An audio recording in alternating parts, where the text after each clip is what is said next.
আরেকটা তারা বলছে অনেক জঘন্য কথা নাউযুবিল্লাহি মিন যালিক, নারী যৌন কর্মীদেরকে শ্রমিক হিসাবে স্বীকৃতি দিতে হবে।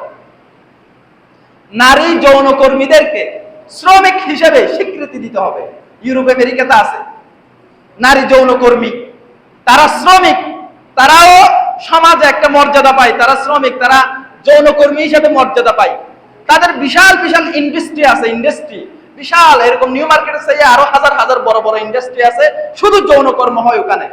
ওই ইন্ডাস্ট্রি, পর্ন ইন্ডাস্ট্রি, তাদের বিশাল বিশাল ইন্ডাস্ট্রি আছে, ওদেরকে সামাজিক মর্যাদা দেয়া হয়, এরা একজন যৌন কর্মী। এই নিকৃষ্ট কালচার আমাদের দেশে চাপিয়ে দেওয়ার জন্য এই নারীবাদীরা বলতেছে যৌনকর্মীদেরকে স্বীকৃতি দিয়ে দিই আমরা।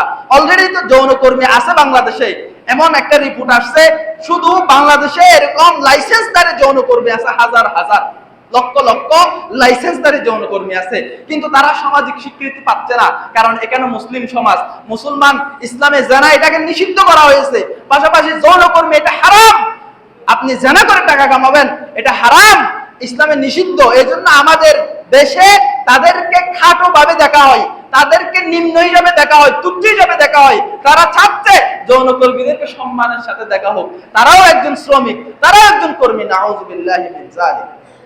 দেখেন কোথায় চলে গেছে আমাদের ইসলাম, কোথায় চলে গেছে আমাদের চিন্তা চেতনা, মন মানসিকতা কোথায় নিয়ে গেছে ইহুদি খ্রিস্টানেরা।